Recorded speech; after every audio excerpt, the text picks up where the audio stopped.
Ruth chapter 4, starting in verse 1. It says, "Now Boaz had gone up to the gate and sat down there, and behold, the Redeemer of whom Boaz had spoken came by. So Boaz said, 'Turn aside, friend, sit down here.' And he turned aside and sat down, and he took 10 men of the elders of the city and said, 'Sit down here.' So they sat. And then he said to the Redeemer, 'Naomi, who has come back from the country of Moab, is selling the parcel of land that belonged to our relative Elimelech. So I thought I would tell you of this and say, buy it in the presence of those sitting here and in the presence of the elders of my people. If you will redeem it, redeem it. But if you will not, tell me, that I may know, for there is no one beside you to redeem it, and I come after you.' And he said, 'I will redeem it.' Then Boaz said, 'The day you buy the field from the hand of Naomi, you also acquire Ruth the Moabite, the widow of the dead, in order to perpetuate the name of the dead in his inheritance.' Then the Redeemer says, 'I cannot redeem it for myself, lest I impair my own inheritance. Take my right of redemption yourself, for I cannot redeem it.' Now this was the custom in former times in Israel concerning redeeming and exchanging to confirm a transaction. The one drew off his sandal and gave it to the other, and this was the manner of attesting in Israel. So when the Redeemer said to Boaz, 'Buy it for yourself,' he drew off his sandal. Then Boaz said to the elders and all the people, 'You are witnesses this day that I have bought from the hand of Naomi all that belonged to Elimelech, and all that belonged to Chilion and Mahlon. Also Ruth the Moabite, the widow of Mahlon, I have bought to be my wife, to perpetuate the name of the dead in his inheritance, that the name of the dead may not be cut off from among his brothers and from the gate of his native place. You are witnesses this day.' Then all the people who were at the gates and the elders said, 'We are witnesses. May the Lord make the woman who is coming into your house like Rachel and Leah, who together build up the house of Israel. May you act worthily in Ephrathah and be renowned in Bethlehem. And may your house be like the house of Perez, whom Tamar bore to Judah, because of the offspring that the Lord will give you by this young woman.'" Well, again, we're nearing the end of this amazing book of Ruth, book of the Old Testament called Ruth. And in addition, as hopefully you've been seeing, in addition to being a fantastic little story, and a true story, we also see in the book of Ruth a big God who is working throughout this story. And we'll see it this morning. But just to kind of give a quick recap of where we left, because last week we kind of left on a little bit of a cliffhanger, didn't we? If you remember, Ruth, after getting to know Boaz and coming to love him, really, over the past several months of this harvest time, she comes to Boaz at night in humility and in submission. She asks him to be her kinsman redeemer. You remember this? The term for that is goel, and we see this many times in the book of Ruth. And this kinsman redeemer, it's a family member who would marry a widow and then perpetuate the line of her family through their children. And now Boaz, for his part, also seems to desire to marry Ruth. But he mentions that there's one potential obstacle in the way. There is a relative, or one of these goels, who is a closer relative to Naomi, her mother-in-law, and this family. So he's in front of Boaz in line, basically. So Boaz he sends Ruth home, and he says, "Go home in the morning before dawn." He says, "Go home and wait there, and I'm going to go speak with this other Redeemer and see if he's going to marry you. And if he doesn't want to marry you, then I will." So Ruth goes back, and Boaz goes to try to settle this matter. And this is where we pick up in verse 1 of Ruth chapter 4. And it begins, "Now Boaz." And it's interesting right here, right from the beginning. It's now he does this, right? Immediately. Remember, it's before dawn, and Boaz says, "I need to get this settled." So he leaves right when Ruth leaves to go home, and he leaves and goes to find this Redeemer. And it says he goes up to the gate, right, of the city of Bethlehem to go try to find this God. Now, the gate of the city and the gate of these Old Testament cities, there, especially of Bethlehem, which was a walled city, the gate was the center of town. It was kind of like the town square. It was where everybody would pass through this gate, and all business would be done there. And actually, they would have these elders where legal matters were also discussed at the gate, and they were decided there. So it was the place of basically major activity in the town. So this is why he goes there. And he goes there and he sits down. And the idea is that Boaz probably knows who this Redeemer is because he speaks of him, but he might not know him or be close to him or know where he is, particularly at this time. So he goes to where he hopes he'll see him pass by because everybody passes by. So that's why he goes there and he sits down. And sure enough, we see, it says, and behold, and we've seen this kind of term before, right? It just so happens, the hand of God, right? It just so happens that this guy does pass by. And Boaz calls out to him, and he calls him friend, but the idea here, basically Boaz calls out to this guy and he says, hey you, come over here. So he calls him over and he says, sit down. And the guy comes over and he sits next to Boaz. This is speaking some of Boaz's integrity and how he's viewed in town, that this guy would come and sit next to him. And he says, I got something I want to talk to you about, but first let me do this. And he goes out and he finds 10 of the elders of the city to come as well. And he says, you need to hear something. You need to be a witness to something. And the idea here is, in Jewish law at that time, for something to be a legal matter, or for it to be legal, it had to be presided over by at least 10 elders. So Boaz had to go out and find 10 of these elders of the town and bring them into the conversation. And once again, Boaz, he wants to marry Ruth here. We saw that last week, that he wants to marry Ruth and she wants to marry him. And in reality, in the way that the world was at that time, they could have gone off on their own and gotten married and no one would have batted an eye to it. Everybody said, oh, of course, okay, they went and got married. But yet what we see here with Boaz is to do this legally, to do it right, through the right channels that are set up in God's law and in the culture at that time. So what we have here is, despite Boaz's personal feelings, he really wants to marry Ruth and he wants to get this done, and his desire for Ruth, Boaz is first and foremost committed to God and doing things his way. And that's what we see here in these first couple verses with Boaz going to the city gates. And this is a big deal. And this is why I want to take a little time on this, because it's a big deal, because it's an important truth that this passage kind of highlights. And it's this: doing things God's way is always a wise investment.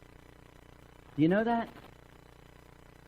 Doing things God's way is always a wise investment. And if you remember, the events of Ruth take place during the time of the judges. That's how the book of Ruth opens. The time of the judges, where this turbulent time here in Israel, where many people are wavering in their commitment to God, and they're doing what was right in their own eyes. They're doing what they think is right. So here's Boaz standing apart from all of this, committed to God, and doing things his way. And this is important because this truth, it transcends time and culture. This is a truth that is true even for us in our lives today. In our world today, where most are taking shortcuts, most are kind of bending the rules to get what they want, right? To get things done. You know, even for us, our wisest investment is to live and do things God's way. And that's what the rest of this passage is talking to. But this is Boaz's commitment. Remember, Boaz is this worthy man, or this mighty man of valor. And as this mighty man of valor, Boaz is committed to doing it God's way. Now, verse 3, Boaz then addresses this Redeemer, right? Who is this closer relative to Naomi's family than he is. And if you remember, these Goels, these Redeemers, they had 4 responsibilities as a Redeemer. And the first 2 had to do with buying back a slave if somebody had sold themselves into slavery, or if somebody was murdered, that they would seek out justice. They don't really apply here to this situation, but the last 2 responsibilities do. And they were this: the Redeemer was to buy back the land of the deceased so that they could keep it in the family. And then the 4th responsibility is to marry the childless widow of the family to have their name carry forward through their children. And these two responsibilities of the Redeemer that need to be addressed. And so he addresses this Redeemer. Now, Boaz is a wise man. And he's going to reveal the truth, but yet do it in a way maybe where this guy turns it down. The idea is that even being a Redeemer, and this kinsman Redeemer, they could refuse it legally. Legally, they had the right of refusal. It was their choice. Now, culturally, it was very much frowned upon. In fact, there's instances back in Deuteronomy where we can see what would face people if they turned this down culturally or in society. But he could refuse, and especially relational to Ruth being a Moabite, he could refuse. So Boaz has to bring this deal to the guy. And Boaz, being very wise, starts with the most attractive of that, which is the land. At least the most attractive that he would think to the Redeemer. His most attractive is Ruth. So he starts with the land, right? And he says, all right, a Redeemer is needed to buy the land that is in Naomi's family. And the idea is she has all of this land that was Elimelech's, but she can't do anything with it. She's older. She can't farm it. So it's basically just hanging over her, and she needs to survive. So he says, if somebody can buy this, then she would have money to live on, and the Redeemer who buys it then can farm it, and they can make money off of this land. Now, the way the Jewish law was set up then, if you bought that land at the year of Jubilee, which is every 50 years, and we don't know where they are in this year close to the year of Jubilee, but at the year of Jubilee, then that land would be given back to Naomi, and it would be hers again. But in the meantime, she would be given money to live on, and this man could make almost like renting it for a time, or being a steward over it for that time where he could make money. So that's a pretty nice deal, right? And the man hears this presentation, and he quickly agrees and says, yeah, I'll do that. That's a good deal. I can make money, and what's not to love? And then Boaz then takes the other part of the deal. Well, let me tell you another part of this deal that goes along with that. You see, the day you buy the field, you also acquire the responsibility to marry Ruth, the Moabite. Remember, he didn't call her the Moabite last week when he's just talking to her because he considers her an Israelite. But here it's to his advantage, and it's true, so he's telling the truth. She's a Moabite. And he says, so you'll have to marry Ruth the Moabite. And having children who then would be tied or given credit basically to Naomi's family or her line.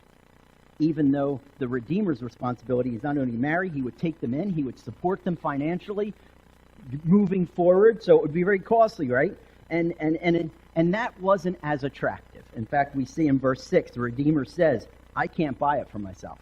What do you mean? He just said he would do it. Now you hear this other part of the deal, and you say, I'm not going to do it. Imagine Boaz when the guy first says he's going to do it, and he's like, then he presents the next one, and he goes, I'm not going to do it. So he backs out of the deal, and he says, here's why. Because it would impair my inheritance. And what this other man is talking about, notice he's not named. Okay? He's an important man in that he's the Redeemer in front of Boaz, but really his name's not important to this story, because again, it's the work of God here, working all of this. So that's why we don't have his name, but he backs out of the deal, and he says it's going to impair my inheritance. The idea is this man probably had children. And he probably had children that were already grown, so he has set up his inheritance. His wealth has already been spoken for all of them. It's been written down. It's been decided. They're relying on this. Now, all of a sudden, he's going to have to take on additional responsibilities, and his fortune or his inheritance that he would give out would be diminished because it would have to be spread out evenly on how many ever kids he has with Ruth. And he says, that's not going to be fair. My family's relying on this, and now it'll be taken away. So you know what? That weakens my kid's position. This is bad business. So this guy's kind of looking at it as a business decision, and he backs out, right? And he turns it back to Boaz, this right to redeem. And he says, it's now yours. And then it talks about this. So imagine Ruth sitting back. She doesn't know any of this is going on. Imagine when she finds out all that went on and how God worked. But anyway, then verse 7 speaks of this custom with the sandal. Okay? And the idea with this is that, remember, Ruth is written of this story that happens far before this. Ruth is written in the days of the kings, probably either towards the end of David's reign or in Solomon's reign. So it's a different culture, and things were done differently under the days of the kings than they were done under the days of the judges. So the readers of Ruth who first get it wouldn't understand this whole thing with the sandals just as much as we don't understand the thing in the sandals. So whoever's writing Ruth here explains what's happening here. And if you remember, there's no notaries at this time. You're not going to go and talk to the notary about making something legal or doing your signatures where you have to sign 27 pages of stuff to make something legal. Here is how something was made legal. That the man who gave up his right would take off his sandal and give it to the person he made the deal with. And this was especially important or symbolic when it had to do with land. The idea is by taking off your sandal and giving it to somebody, he's saying, I'm giving up my right to this land. My foot will never walk on it. So that's the picture here with this sandal being exchanged. And it's making it a legal kind of contract. And just like that, Boaz gets the land, but even better, he gets the girl. Yay. Yes. Oh, isn't that nice? Again, it's a great story. Okay, and again, Boaz could have had all of that. He could have just ran off with Ruth that morning without ever going to this and married her. Nobody would have said anything. He would have said, I'm a redeemer.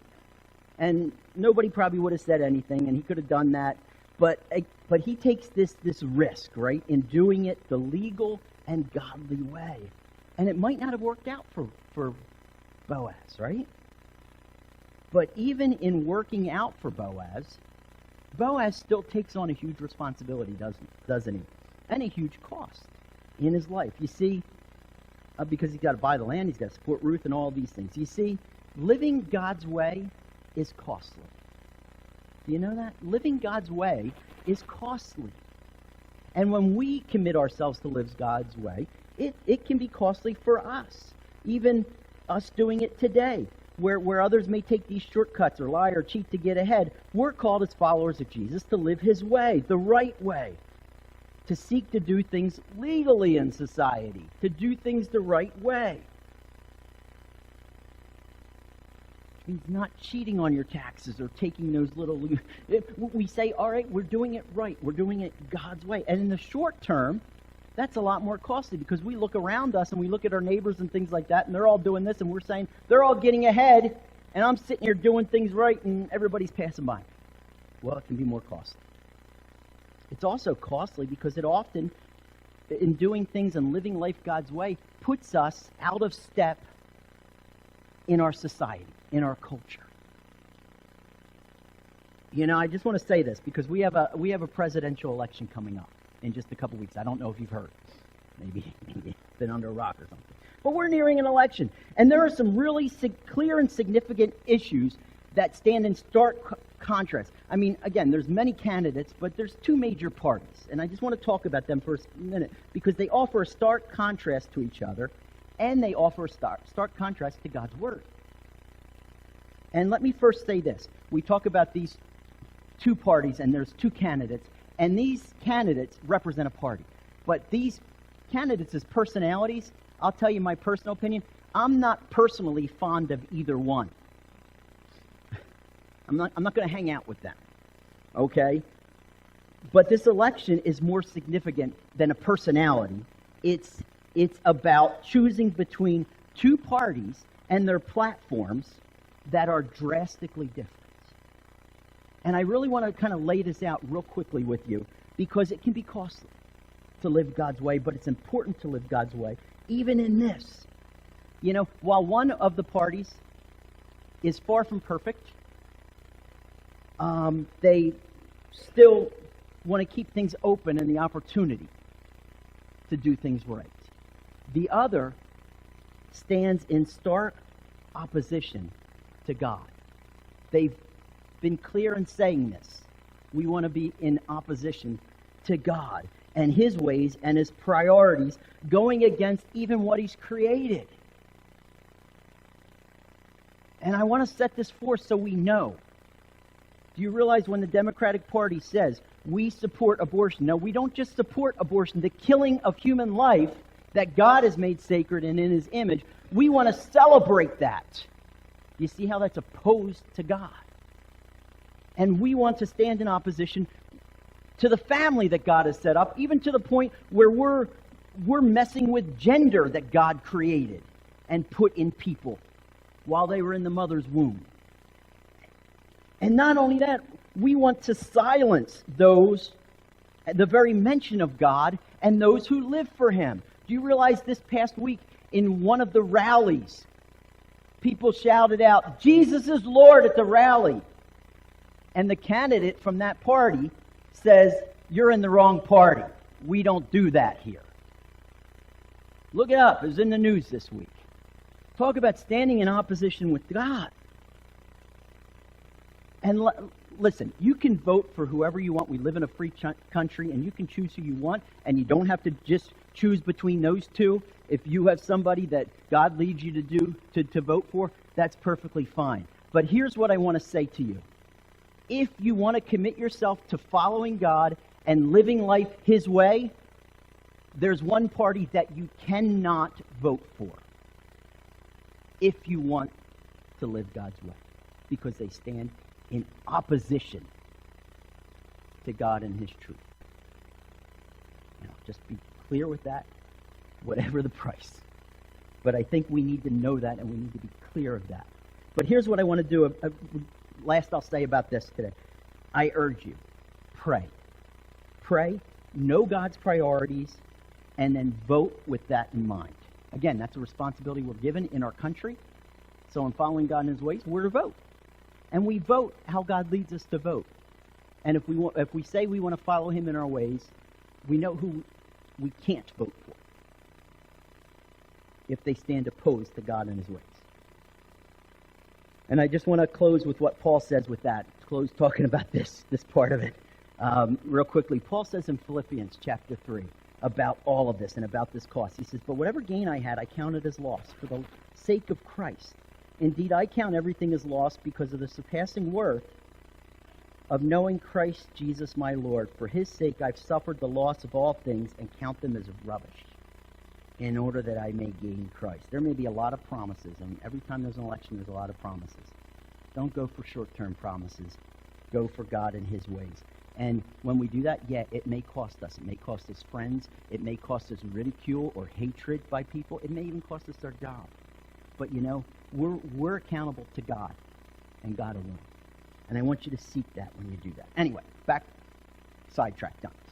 back to Ruth, right? Verse 9. So we see that now Boaz has been given this right. Okay? And it's a costly right. Again, to do it God's way, but he's acquired this right.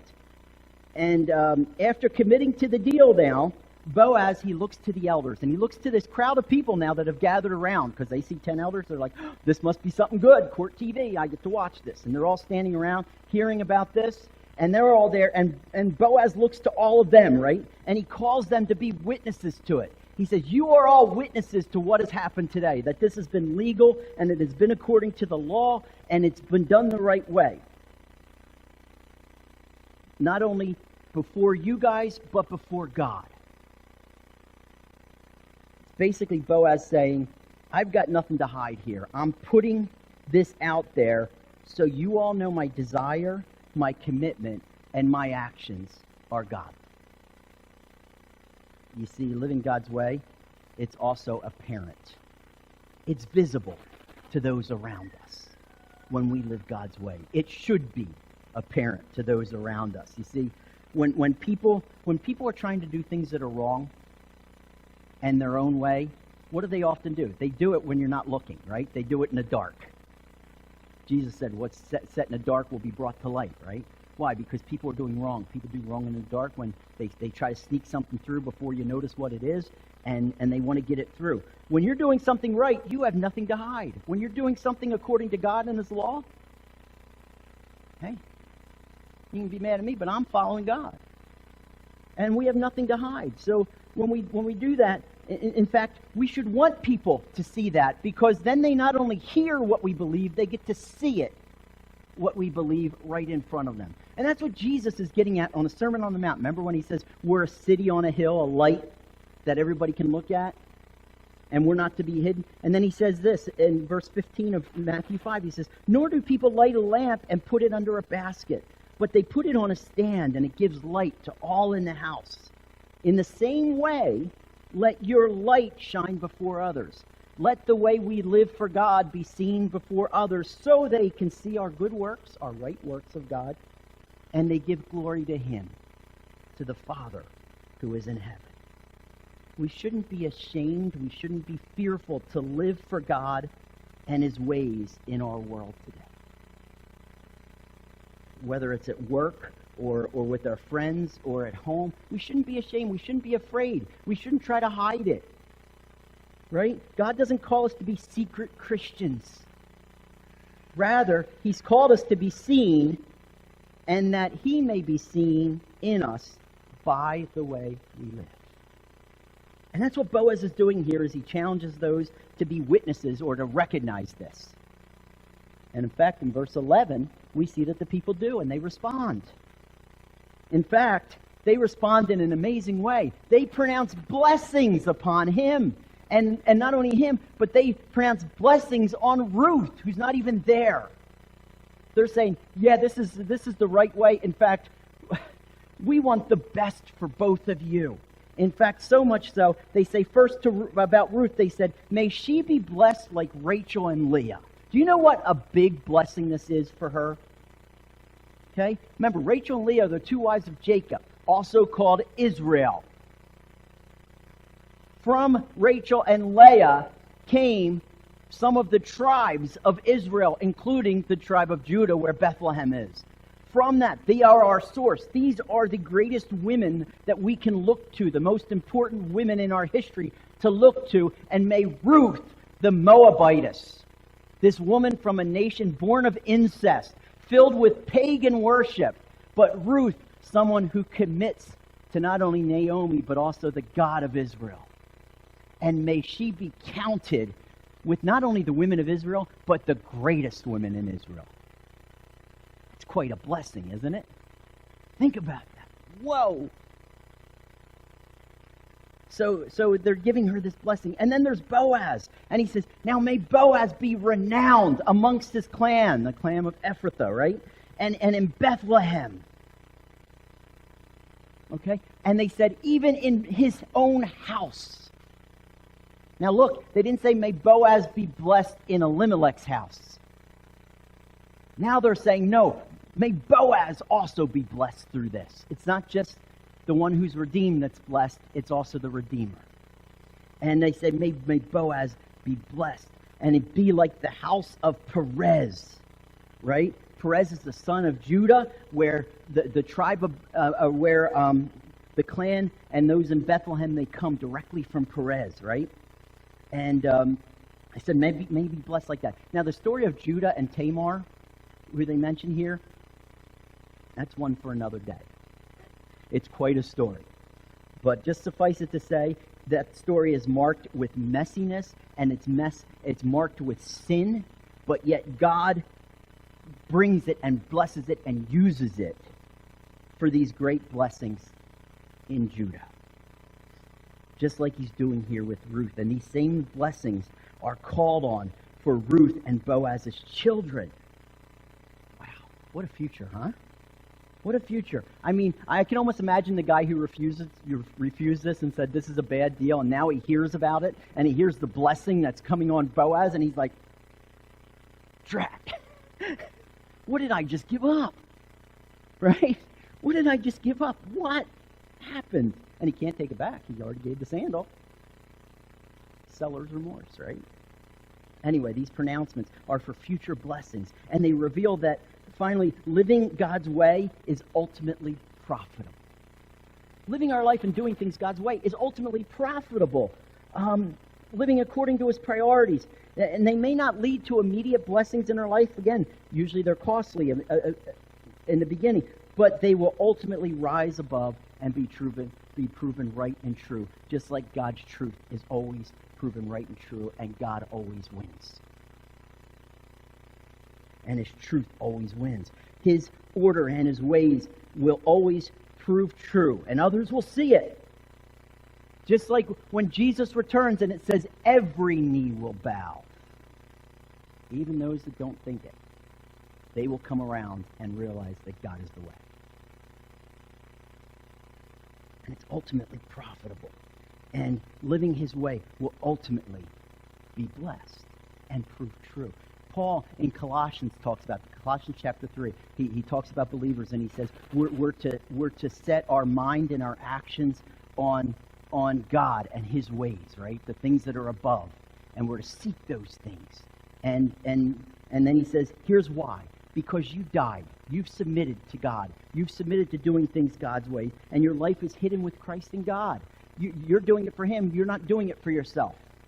And then verse 4 says, when Christ, who is your life, appears, then you will also appear with him in glory. You get that? We'll be blessed with him on his return. So we might not be blessed in this lifetime, but when he returns, we're going to be shown as his. And everyone will see it. Again, when we live according to God's ways, it will be profitable. And we might not see it in the present, but it will happen. In fact, when we're living right for God, it's sown into our children and our children's children. And it will continue on generation after generation after generation, as we're going to see next week through Ruth and Boaz's commitment to live and do things God's ways, that it is going to be glorious. But you'll have to wait till next week for that. But at the heart of all of this, I just want to kind of close with this thought about everything. At the heart of all of this, doing right and doing it according to God's ways is a big God. You see, in addition to being great examples for us, Ruth and Boaz, as we talked about this, we have this big God. And Ruth and Boaz are also pictures. In fact, Boaz is a picture of another kinsman redeemer, Jesus. And Ruth, a picture of us, his bride. You see, just as Boaz, he redeemed according to God's way and God's truth and legally God's way, you know, Jesus does that too. Jesus could have redeemed us, and God could have given us salvation and said, you know what, I'm going to overlook everything. But he didn't. Jesus came to fulfill God's way. You know that? We need a we need a kinsman, right? Because only man can redeem man. He has to be a relative. So what does God do? In Jesus, he becomes man, a kinsman. And then, you know what? God says, you know how righteousness is gained? Be perfect, as my heavenly Father is perfect, is what Jesus says. You have to perfectly obey all the law and perfectly obey God and to be worthy of him. So Jesus comes and does what we can't do, and he perfectly fulfills the law. That's why Jesus said, I didn't come to abolish the law, I came to fulfill it and to do it perfectly. So that in my worthiness I give to you. And then there's a debt, just like there was a debt for Naomi, right? And Jesus comes and pays that debt. What is the debt? It's sin. What does Paul say? The debt of sin is death. So Jesus comes and pays the debt. Why? Because the debt has to be paid to do it God's way. So Jesus dies in our place to do it right and gives that payment of debt for us. And then he rises from the dead, right? And he buys us back, basically, rising from death to give us life and a future and a place in God's family forever. You see that picture? You see it coming together now? You see why it's not just this little story, but it's this big God who does it right, just as Boaz does it right. So, Ruth serves as an example as well. She shows how we're redeemed. How are we redeemed? Ruth comes in humility and submission and says, will you redeem me? You see, this is how we're redeemed. This is how we get all that Jesus did for us, is we come to him. And we draw close to him and we say, save me. You see, God has set before us his ways. He's gone through his ways. And he set before us his ways and what is right. And Boaz came and he walked in that. And that's what we see today. And we can, just like Boaz, live according to God's ways, walking in it. That God's ways that can be costly, but that are apparent. Others will see it. And that are ultimately profitable. Because again, doing things God's way is always a wise investment. and it will pay off for the glory of God. And that is Ruth. That is the story of Ruth. And you're like, wow, it's done. Well, now there's an epilogue. You know how at the end of the movie where kind of the screen kind of goes black and you're just like, oh, it's done. But then they show an epilogue, which is a resolution of, well, let's show you what happened now. You know, they live happily ever after, but let's see what happens with these people after this. And they just kind of flash a picture with, this person did this. That's what we had next week. And I'm going to tell you, it's glorious what happens. And it's beyond imagination or all that we think or imagine, as Paul says in Ephesians, of what happens. But for now, this week, remember this. Live life God's way this week, according to his priorities, according to his ways. It will always, always, always reflect him, and it will always be right. Let's pray.